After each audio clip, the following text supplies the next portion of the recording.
We are auditing aggressively, and we don't like what we see. In March, the Trump administration began auditing states that provide illegal immigrants with routine health care paid for by American taxpayers.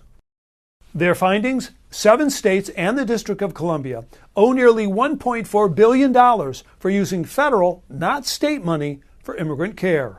Topping the list, California, followed by New York and Illinois. In California, we've already identified about $1.3 billion of federal dollars spent to take care of illegal immigrants. Under the law, states can only use federal money for migrants' emergency care. When you come for elective hernia operations or dental cleaning, that's not going to be paid for by the federal taxpayer. It's not right.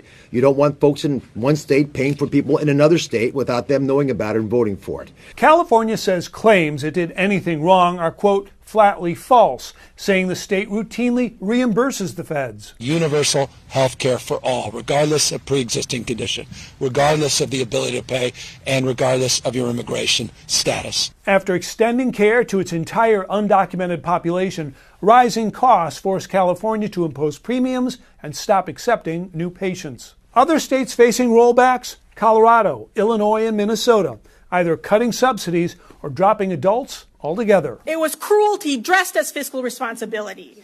There is no other outcome for when you take away people's health care.